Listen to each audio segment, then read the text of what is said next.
Vale é só um dos muitos exemplos de empresas que podem se valorizar 1000% nos próximos 10 anos.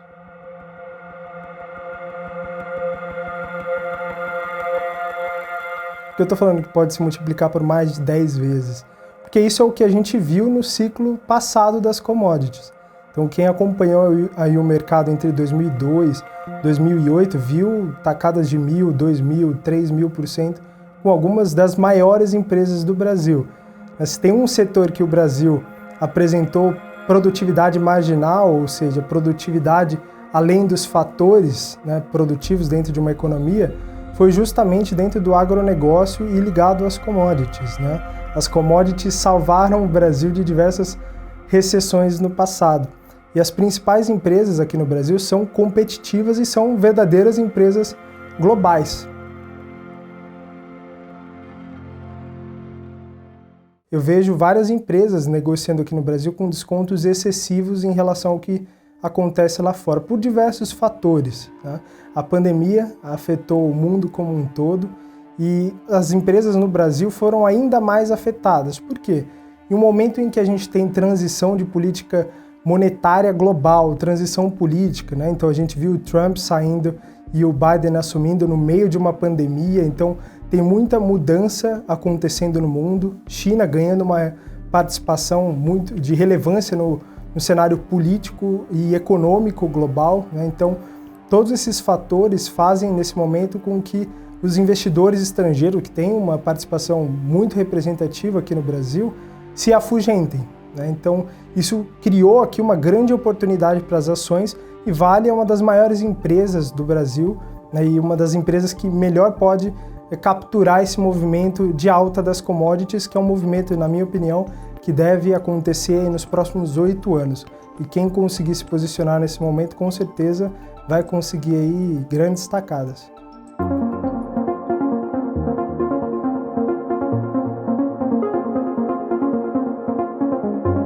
As economias, de forma geral, se comportam em movimentos cíclicos, expansão e retração. E esses movimentos nem sempre são sincronizados. Então, todos os países vão passar, nos próximos anos, por um ciclo de recuperação econômica. E o ciclo de recuperação econômica ele acontece justamente em um momento em que a gente vê uma transformação econômica e transformação energética acontecendo no mundo.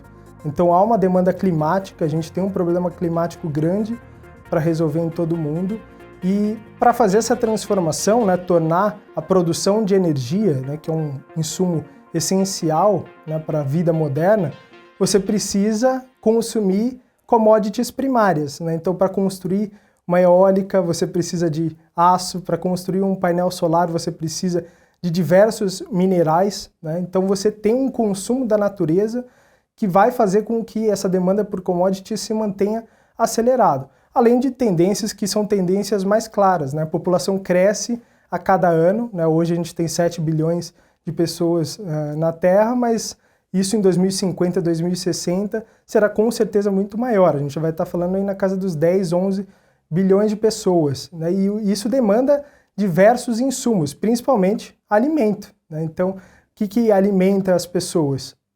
Por exemplo, proteína, a gente tem um movimento também econômico e mais curto-prazista acontecendo na China, que é a promoção de uma economia por meio do aumento de disponibilidade de renda, aumento de salário na China. Então a gente está vendo uma massa de chineses saindo da extrema pobreza para uma classe média consumidora e ele passa a ser mais exigente. Então quando você tem aumento de salário real acima da produtividade marginal dos seus fatores dentro de uma economia, você substitui alguns bens que você consome naturalmente no seu dia a dia. É a mesma coisa que eu falar para você que seu salário vai aumentar, você deixa de consumir frango e passa a consumir carne.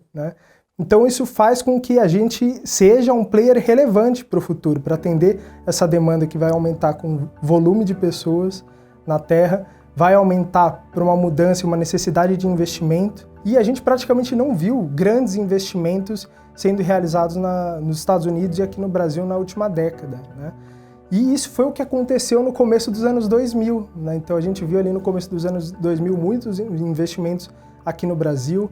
Claro, um perfil de investimento diferente, muito mais público do que privado. E essa que é, na minha opinião, um movimento que pode trazer ainda mais propulsão para esse movimento do que a gente viu em 2002. Por quê? Porque a gente tem agora injeção de capital privado, né? O nosso mercado de capitais aqui no Brasil se desenvolveu muito, né? Então, as empresas estão muito capitalizadas, com endividamento baixo nesse momento, né? Contrário ao governo, o governo está muito inflado, as empresas estão menos alavancadas e podem aí capturar um movimento de expansão dos investimentos.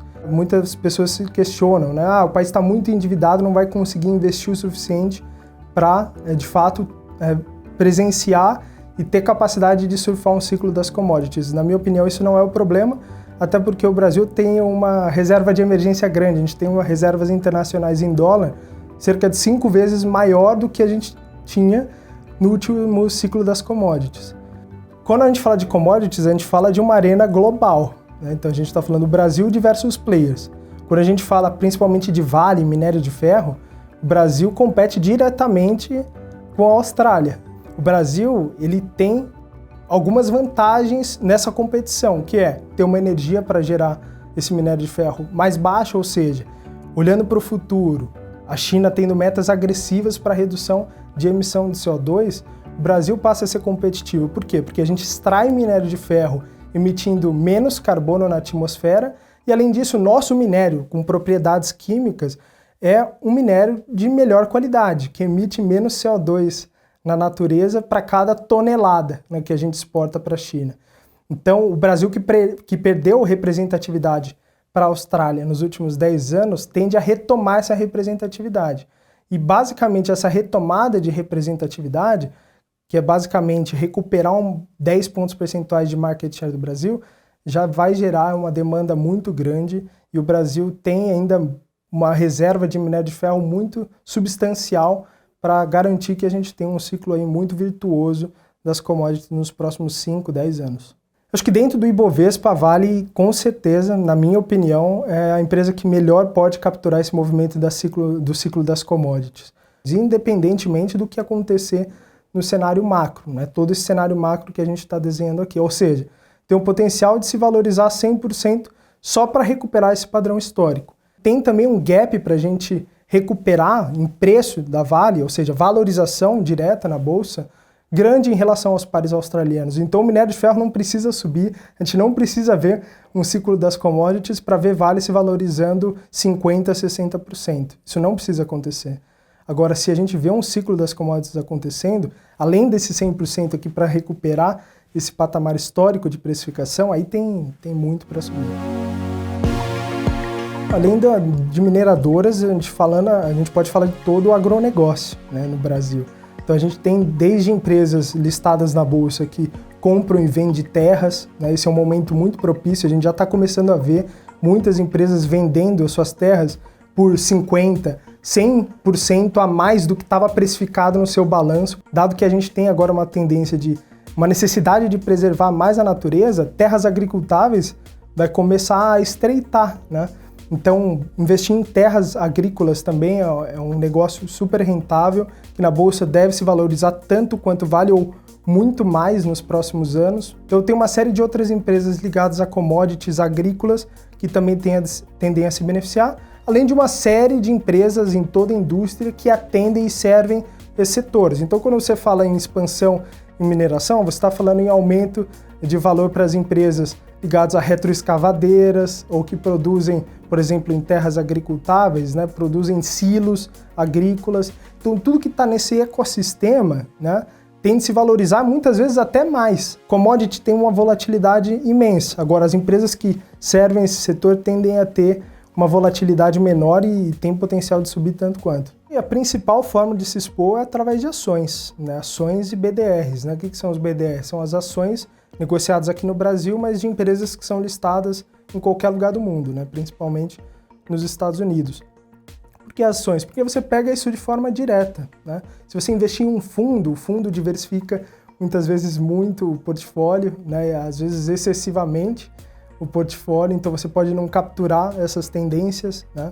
Um ETF, da mesma forma, você pega pulverizado, um índice, então vão ter empresas que vão subir muito, empresas que vão subir menos, na média você vai ter um desempenho muito próximo do mercado, né? Eu sou da opinião de que em momentos como esse, né, onde tem descontos excessivos na bolsa, vale ali você ter apenas a curva ótima de diversificação, de 8 a 10 ativos, não mais do que isso, compra ações, concentre o seu portfólio, algumas boas teses, com certeza essa vai ser a melhor estratégia para 5, 10 anos. Se a gente repetir minimamente, tá, o ciclo que a gente viu de 2002 a 2008, assim, a gente pode ver para essas empresas ligadas a commodities pelo menos 1000% de valorização. Assim, não é nenhum exagero falar nisso, né?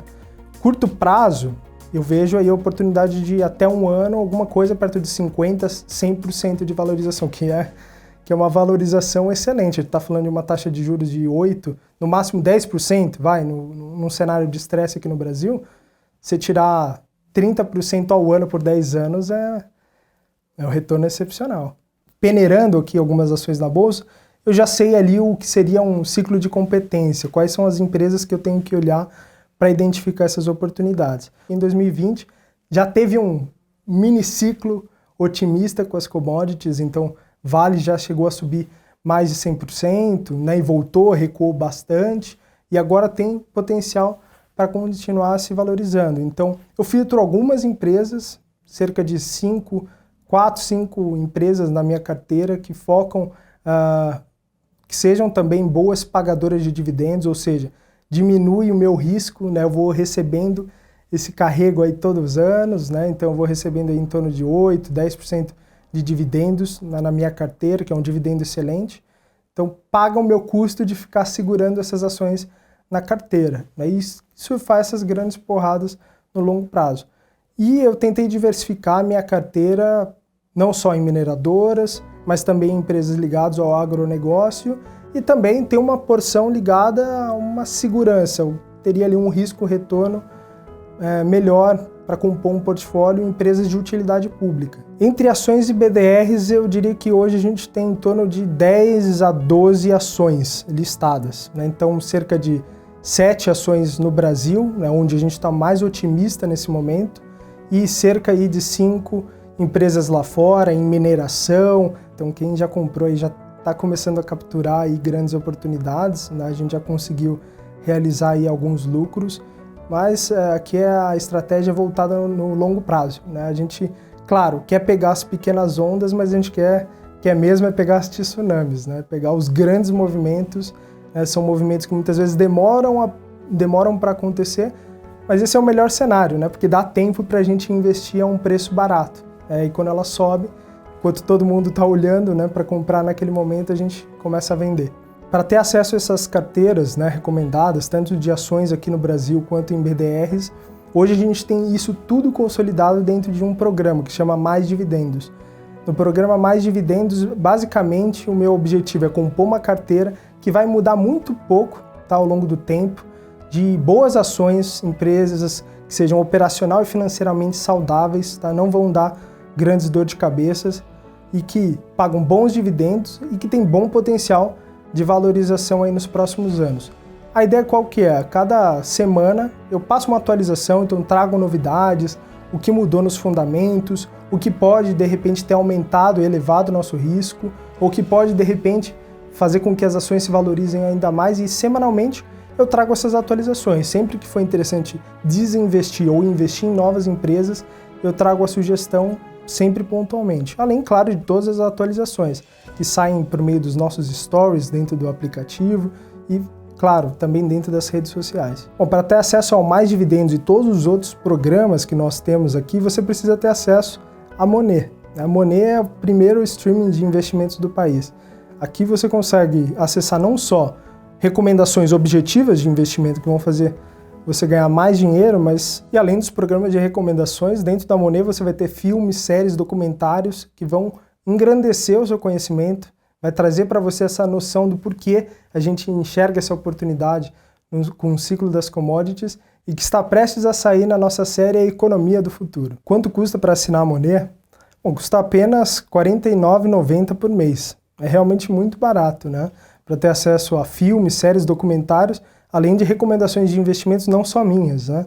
Mas recomendações de investimentos em renda fixa, em startups, em criptomoedas, enfim. Você escolhe né, os ativos que você quer investir, com certeza a gente vai ter aqui para te assistir. E eu acho que esse não é o momento de ficar definitivamente parado, né? O Brasil está oferecendo grandes oportunidades, a Bolsa oferece oportunidades e algumas empresas podem se multiplicar por múltiplas vezes nos próximos anos. Eu acho que quem negligenciar essas oportunidades vai ficar por fora, né? Você vai perder da inflação, a gente tem um cenário muito dinâmico de mudança econômica, a gente tem eleições no ano que vem, e essa tese de commodity pode fazer com que você se proteja, né? Historicamente, nas eleições mais traumáticas, como foi a do Lula lá em 2002, as commodities foram as que mais se valorizaram, tá? E com certeza, se você se posicionar nesse momento, você pode capturar essas oportunidades. Aí você não precisa ser nenhum gênio, você não precisa ter noção de finanças, você precisa entender, ter uma tese macro, entender as melhores opções que existem e se posicionar, né? Então montar a sua carteira, não precisa diversificar excessivamente, né? Tem uma frase curiosa do Warren Buffett que ele fala, né?